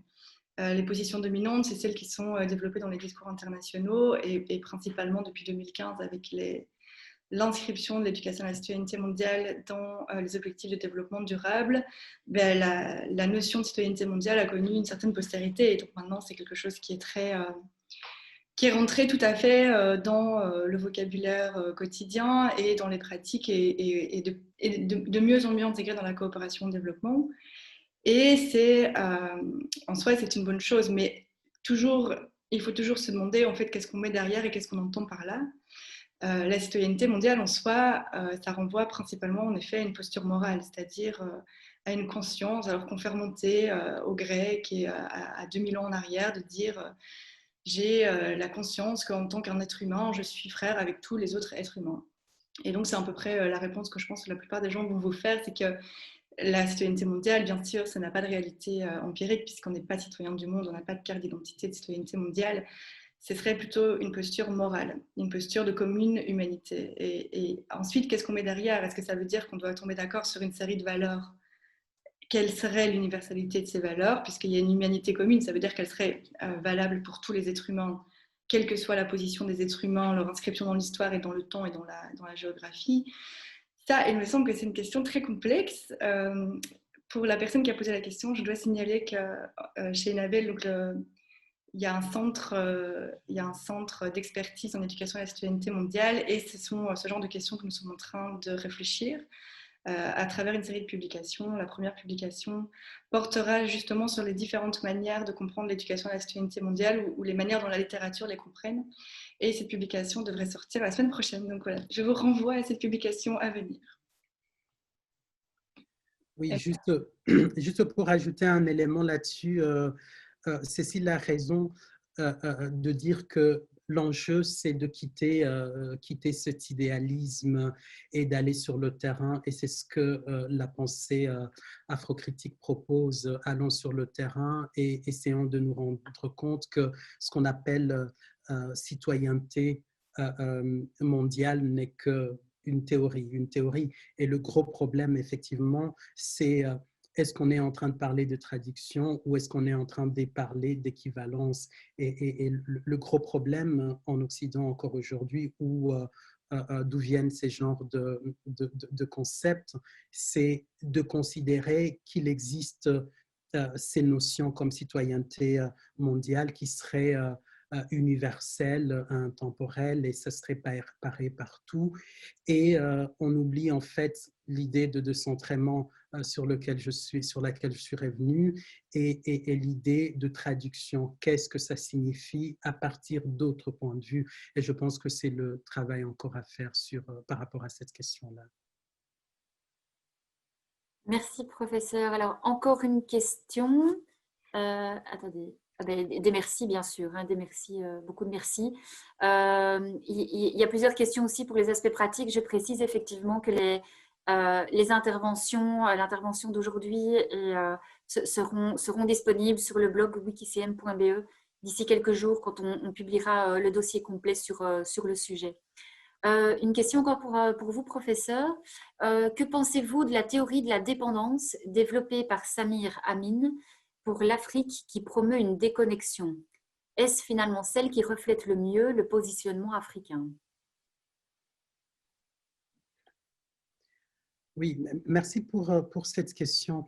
La théorie de la dépendance est très intéressante lorsqu'on arrive à l'inscrire dans son contexte, hein, le contexte d'après la guerre froide et le début des indépendances. C'est pareil que la négritude, comme j'en ai parlé aujourd'hui. Il ne s'agit pas de parler de la théorie de la dépendance aujourd'hui sans la contextualiser. Mais qu'est-ce que cette théorie de la dépendance voulait dire? Simplement que, au fond, malgré ce qu'on a dit hein, au niveau des Nations Unies, le développement de notre humanité, l'universalisme, la paix, l'amitié internationale, la coopération internationale, on se rendait compte que sur le terrain, les choses n'étaient pas pareilles. Il y avait ceux qui devaient produire pauvrement et ceux qui devaient récolter et s'enrichir davantage. Il me semble qu'il y a beaucoup de problèmes, je ne vais pas y revenir avec cette théorie de la dépendance, mais simplement, elle nous rappelle que ce qu'on appelle aujourd'hui coopération, ce qu'on appelle citoyenneté et tous ces sujets qu'on considère comme universels ne valent pas sans le terrain. Et sur le terrain, ce qu'il est question de voir, c'est la manière dont les conditions de vie matérielles distinguent des blancs et des noirs, des riches et des pauvres, ceux qui produisent, pour le cas par exemple de ressources naturelles, ceux qui produisent aujourd'hui, qui sont dans la misère et ceux qui sont en train de s'enrichir. Je pense que la lecture de cette pensée de la dépendance est très importante de ce point de vue, du point de vue de l'économie politique et de la division internationale du travail, mais qu'il faut l'enrichir effectivement avec d'autres traditions de pensée. Merci beaucoup. Alors, encore une question. Et un merci donc pour votre présentation très didactique. Quel déclencheur ou quel moyen imaginez-vous pour changer la vision occidentale de l'aide au développement de la coopération belge? Il m'est difficile d'imaginer la coopération belge couper la branche sur laquelle elle est assise, si vous me permettez l'expression. Oui, tout à fait. Comment s'imaginer la décolonisation de la coopération belge finalement, et donc comment s'imaginer le décentrement de la Belgique. Dans quelle mesure la Belgique pourrait se dire dans le cadre de mon pic pour les 5 prochaines années au Rwanda, le ministre de la coopération va aller voir le ministre rwandais des Affaires étrangères et lui dire nous avons 120 millions de dollars et voici qu'est-ce que vous voulez en faire. C'est ce décentrement, il me semble, ce décentrement, mais le gros problème, c'est que nous pensons toujours la coopération en dehors de son contexte plus global, le commerce international et la diplomatie. C'est cela le problème. Comme je disais, j'ai discuté souvent avec des gens sur le terrain. Donc, la coopération est un moyen. La coopération est un moyen et la question, c'est de savoir comment cesser de la penser comme telle. La coopération est un élément d'un ensemble qui font un réseau, pour parler en structuraliste. Et elle participe, par exemple, à ce soft power de la Belgique en Afrique centrale, ce qui donne son poids sur le plan international, notamment au niveau du Conseil de sécurité et de l'OTAN ou de l'Union européenne, etc. La coopération fait partie de ce dispositif beaucoup plus global. Et je pense que c'est malhonnête intellectuellement de s'imaginer de la décoloniser sans l'intégrer dans ce dispositif beaucoup plus large dont elle fait partie. Voilà. Et je pense que c'est un début. Quel rôle de pouvoir plus largement joue la coopération au développement dans l'infrastructure coloniale de domination de l'Occident sur le reste du monde. Et là, on met le commerce, la géopolitique, la diplomatie, etc., etc. Et alors là, on peut commencer à réfléchir sur quoi faire. C'est ce que j'appelle quelque chose de l'ordre du recel. La coopération, il me semble, j'ai parlé avec beaucoup de gens au niveau de la coopération, c'est des personnes, pour la plupart d'ailleurs, intègres, de très bonne volonté, qui veulent vraiment s'engager, mais je pense que ce qui manque, c'est de pouvoir se dire je suis le maillon de quelle chaîne? Je travaille pour quel élément d'un dispositif plus large de pouvoir? Cette réflexion manque et poser la question de la décolonisation de la coopération, c'est nécessairement poser la question de la domination nord-sud. Voilà. Merci beaucoup. Alors, il y a encore quelques questions. On est déjà un peu au-delà du timing. Alors, tant que vous pouvez rester là, je pense que si vous êtes d'accord, on peut continuer encore un petit peu. Plusieurs questions. Vous avez déjà peut-être un peu abordé la réponse. Qu'est-ce que pour vous l'état de la décolonisation de la coopération belge? Sachant que la personne qui pose la question y travaille elle-même et qu'elle ne saurait sans doute pas répondre à cette question. Et j'ai encore plusieurs autres questions. Si vous me dites, si vous voulez répondre à celle-ci, puis je vous en propose encore Tout à d'autres fait. après. L'état de la colonisation belge, comme je l'ai montré tout au long de ma présentation, il y a deux perspectives. Il y a la perspective eurocentrée, hein, qui est liée à cette éthique, cette techno-éthique, hein, qui est fortement attachée à l'idée de la coopération belge, c'est-à-dire rendre le plus humain possible la coopération, c'est-à-dire ne pas imposer de règles, ne pas se comporter comme un petit colon sur le terrain, etc., etc. Ça, c'est une perspective que moi et aussi beaucoup de penseurs africains et afro-critiques ou afro-diasporiques trouvent eurocentrée, et donc à laquelle je n'adhère pas, non pas en tant que ce serait une perspective qui ne valent rien, parce que oui, il faut traiter les autres avec respect et considération dans toutes les, les relations sociales, mais parce qu'elle ne signifie pas décoloniser. Décoloniser, c'est se décentrer. Décoloniser, c'est aller voir, aller étudier l'expérience de ceux qui ont expérimenté de manière violente la colonisation d'une part, ou alors aller lire les auteurs ou parler à des auteurs qui ont écrit sur ces expériences et afin de comprendre ce que veut dire décoloniser. Et comme je disais, oui, décoloniser la coopération, c'est oser, hein, oser se dire peut-être que nous ne savons pas ce que veulent les Africains.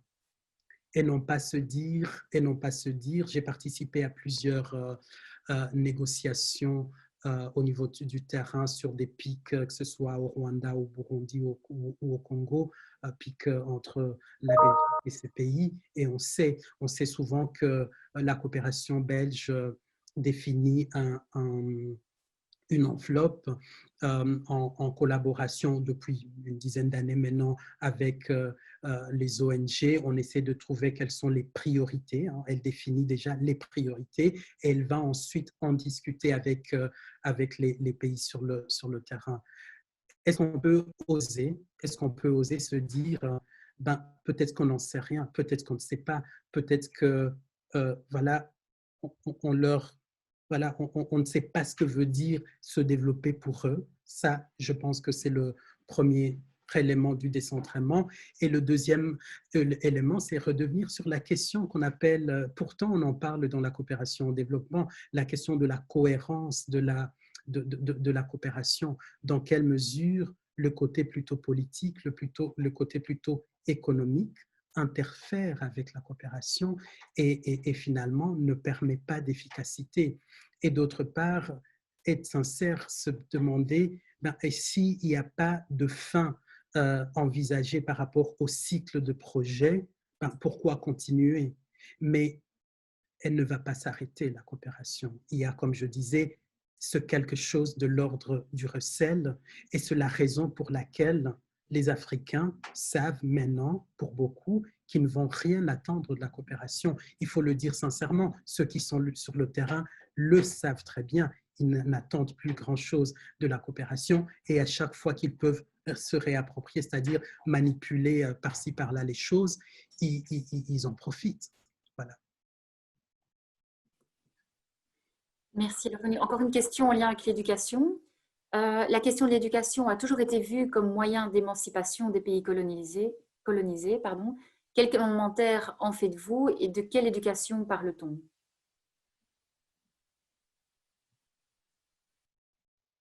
Cécile?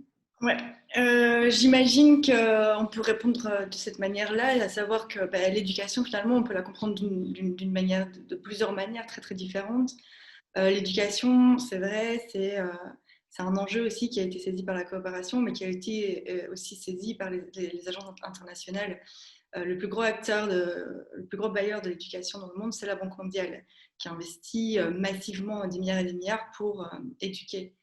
Alors, qu'est-ce que ça veut dire? Soutien aux écoles, soutien aux programmes scolaires, soutien au matériel, etc., etc. Pour quel type d'éducation? Ça, c'est aussi la question qui n'est pas posée. Donc, je pense qu'on ne peut pas définir les choses comme... on ne peut pas définir de valeur morale aux choses a priori. Les choses ne sont ni bonnes ni mauvaises, les choses sont de la manière dont elles sont construites. Pour les questions d'éducation, je pense que l'éducation à la citoyenneté mondiale a une réponse claire, c'est que depuis toujours, le CM se vit comme une éducation alors qu'on appelle transformative, transformatrice, à savoir que le but de cette éducation, c'est de se réapproprier les conditions qui rendent possible la remise en question, qui rendent possible la pensée critique, qui rendent possible de simplement s'approprier le monde et se construire un regard sur le monde qui soit à soi. En ce sens-là, promouvoir l'éducation ne peut être que positif. Mais bon, comme toujours, c'est pas quelque chose qui est unanimement partagé, et donc on peut avoir des compréhensions très différentes de ce que c'est l'éducation, et donc de la place et du rôle de l'éducation à l'intérieur de la coopération, et de ce que ça peut faire aussi, quoi. Voilà. Merci beaucoup. Alors, encore une question de Shafik Halal. Bonjour Shafik, qui demande au professeur Ninesi Pissocia, n'y a-t-il pas des nuances à apporter dans la coopération au développement entre des acteurs de la coopération multilatérale, de la bilatérale directe ou indirecte?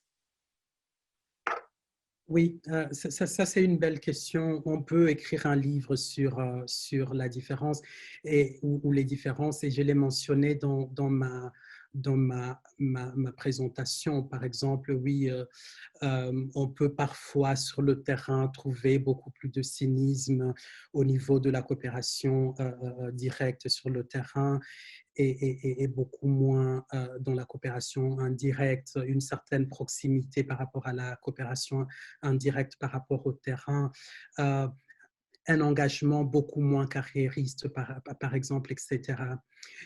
Effectivement, oui, en termes de modalités, il y a beaucoup de différences, mais je n'étais pas en train de parler de modalités, j'étais en train de parler de fondement. De quoi on parle? Lorsque je travaille entre 2008-2011 pour une ONG belge en Afrique des Grands Lacs, qu'est-ce que je fais? On prépare le projet qui va être financé par la DGD, à l'époque c'était la DGCD, et ensuite voilà, on implique quelques partenaires sur le terrain et sérieusement souvent, etc. Et puis on essaie de les aider vraiment à changer, à transformer les choses, etc. Oui, mais au fond, qu'est-ce qu'on dit? On dit dans tous ces programmes que les organisations, les ONG du Nord ont quelque chose que les ONG du Sud n'ont pas. Que ce soit au niveau du suivi-évaluation, que ce soit au niveau du contenu. Comme je disais dans ma présentation, ce qu'on fait ici, c'est de suivre cette formation. D'ailleurs, Enabel proposait une belle formation là-dessus. Et voilà, l'interculturalité, la connaissance du contexte, etc. Mais de quoi on parle dans ces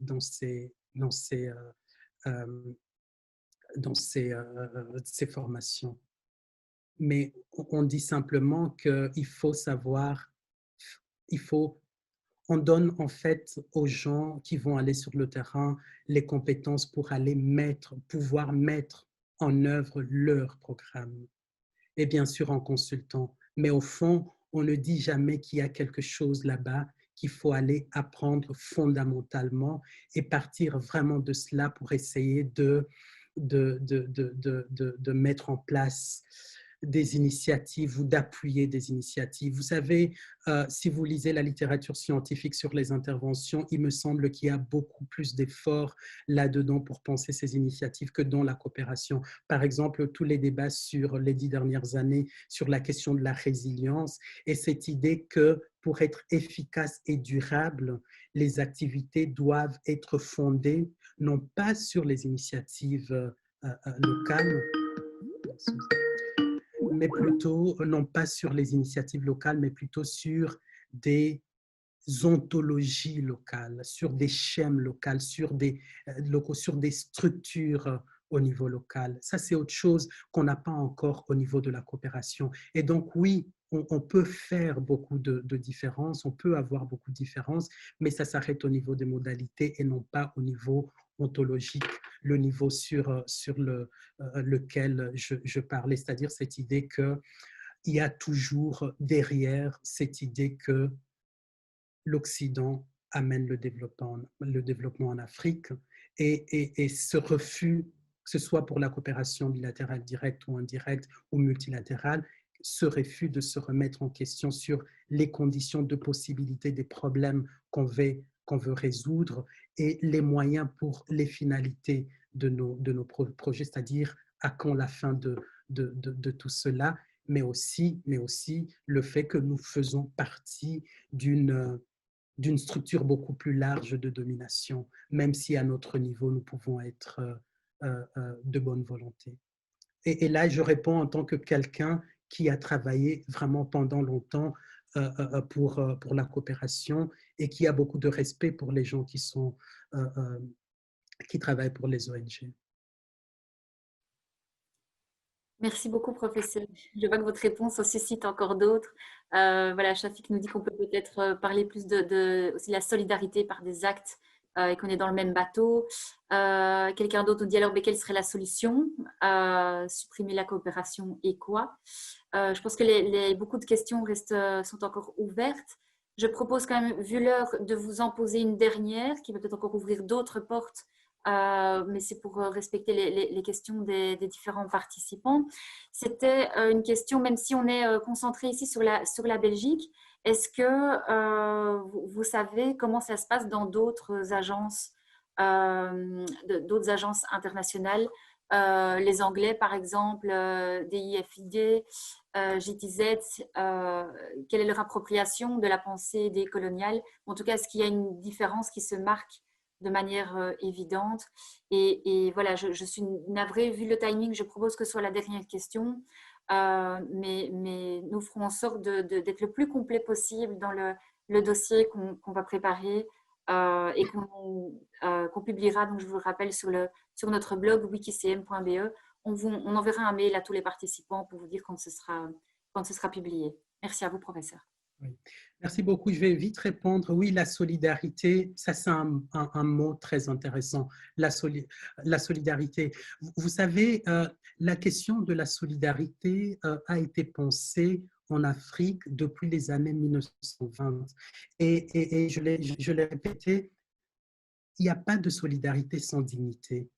Et comme je disais, Senghor le disait, la solidarité veut dire ce rendez-vous du donner et du recevoir, c'est-à-dire cette prédisposition à écouter l'autre, à comprendre l'autre, à étudier, à apprendre de l'autre. Et malheureusement, quelqu'un comme Fanon disait, s'il faut choisir entre les interventions qui incarnent ces solidarités, ces différentes formes de solidarité unilatérale et pas du tout de solidarité. Alors on essaye, on souhaite, on préfère bien nous en sortir par nous-mêmes.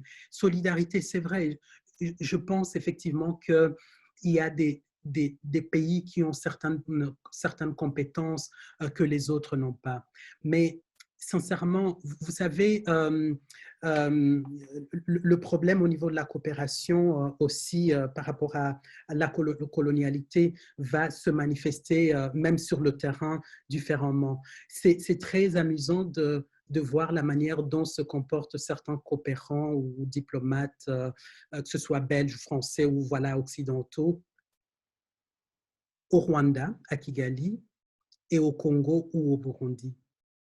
C'est très intéressant parce que vous rendez compte très vite compte de ce qu'on appelle la dignité avant la solidarité, le respect avant la solidarité, le décentrement avant la solidarité. Et donc, l'enjeu, je pense, de ma réflexion, ne pas de dire, et j'aime bien ce mot solidarité, qu'on ne devrait pas avoir de solidarité, mais que pour des peuples qui ont été martyrisés par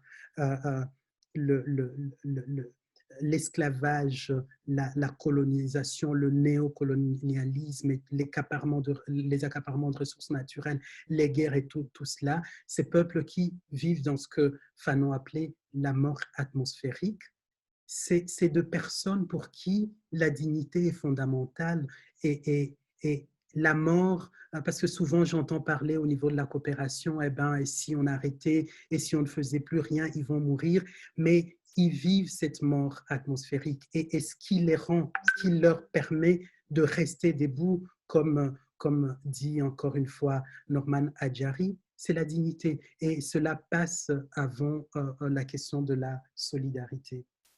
Voilà, il ne s'agit pas de pauvres qui, avant tout, ont besoin de manger. Non. Si, avant tout, c'est vraiment le côté politique de cette solidarité. Et donc, pour politiser la solidarité, il faut y mettre la dignité avant tout. Alors, supprimer la coopération, comme je disais, on ne peut pas parler de la coopération sans la penser dans une structure beaucoup plus large. La supprimer, comment le faire, je ne vois pas. Mais comment l'Occident, pas seulement l'Occident de la coopération, mais l'Occident politique, économique, peut repenser ses relations avec les pays du Sud et les pays pauvres. J'essaie de regarder quelques chiffres sur le rapport entre l'argent, les fonds de la coopération qui arrivent dans les pays développés et tout le manque à gagner les pays sous-développés, le pays dit en développement et les pays donc, du Sud, donc le montant de l'aide et les pertes en termes de manque à gagner au niveau de l'économie, de ressources naturelles, paradis fiscaux, etc. Vous allez vous rendre compte qu'on n'aurait pas besoin de l'aide au développement si les pays occidentaux se disaient arrêtons avec ce capitalisme et ce néolibéralisme criminel et inhumain. Je pense que il faut vraiment sortir de sa petite boîte de il y a quelques pauvres qui ont faim en Afrique et il y a nous qui pouvons collecter quelques habits, quelques euros, on va les aider. Ce n'est pas pour rien que depuis les années 60, on en est là et qu'on ne se pose même plus la question de savoir à quand la fin de la colonisation, simplement parce qu'on n'a pas pris les choses dans leur ensemble. Alors, une dernière question, effectivement, c'est très intéressant. J'ai de voir ce qui se passait en France, en Angleterre. Et je dois dire, oui, par exemple, pour le cas de la France et l'Angleterre, la colonisation a été directement remplacée par la coopération directement. En Belgique, ça a été beaucoup plus nuancé au début parce qu'il y avait une volonté d'en découdre, par exemple, avec les agents du ministère des colonies et il y avait une volonté de mettre en place quelque chose de différent, mais ça a été différent. La question qui se pose, pour y répondre simplement, je vous renvoie vers une question. Pourquoi les pays privilégiés pour la coopération belge, c'est le Congo, le Rwanda et le Burundi? Pourquoi les pays privilégiés pour la coopération britannique, c'est l'Ouganda, la Tanzanie, le Nigeria, etc., etc., et les Français, l'Afrique de l'Ouest francophone. il y a sûrement empiriquement un partage et une continuité géographique entre les pays que nous avons colonisés et les pays que nous choisissons après pour pouvoir les aider. Et il y a certainement cette idée que malgré les différentes les différences entre ces deux pays, ces trois pays, il y a une volonté de garder l'emprise politique et économique de la France, de la Belgique et de la Grande-Bretagne sur les pays anciennement décolonisés. Et on n'a pas véritablement de prise en compte de la question coloniale du point de vue afrocritique différemment dans ces pays. Et donc, oui, brièvement, on peut en parler encore. Ça peut faire objet d'une toute autre présentation, mais pour faire bref, historiquement, il y a des grosses différences entre ces trois pays, mais par rapport à la prise en compte de la question décoloniale, en Grande-Bretagne, on est beaucoup plus avancé. En France, pas du tout. C'est presque pareil qu'en Belgique, mais dans tous les pays, on a toujours cette perspective eurocentrée de ce qu'est le décolonial. Et oui, la Belgique pourrait être un leader encore dans ce sens, si elle le souhaite bien. Merci beaucoup. Alors, j'ai le rôle très difficile de devoir mettre un terme à ce Wikilunch, malgré, alors il y a encore beaucoup de commentaires, de questions, des merci aussi, bien sûr. Merci à vous, professeur. Merci, Cécile. Bien sûr, donc je vous disais, le dossier sera publié sur le site WikiCM d'ici quelques jours, semaines, où vous retrouverez l'enregistrement de cette séance, une interview et voilà, des textes de référence. Voilà, vous pouvez aussi sur le site d'annoncerlacouleur.be vérifier, prendre connaissance des différents événements que nous organisons. Et alors, le Centre d'expertise en éducation à la citoyenneté mondiale a déjà fixé d'autres rendez-vous cette année, d'autres Wikilunch. Alors, nous espérons que le prochain sera en live, en présentiel. Sinon, nous organiserons un webinaire comme aujourd'hui. Donc, la prochaine date, c'est le 11 février. Et le Wikilunch sera consacré justement aux axes de tension de l'éducation à la citoyenneté mondiale. Voilà, donc je suggère de clôturer ici avec encore un grand merci. Voilà, je ne sais pas si Cécile ou professeur, vous avez encore un mot de clôture. Sinon, je propose alors de terminer ici nos échanges. En tout cas, un tout grand merci et merci à tous les participants et participantes pour ce partage très intéressant.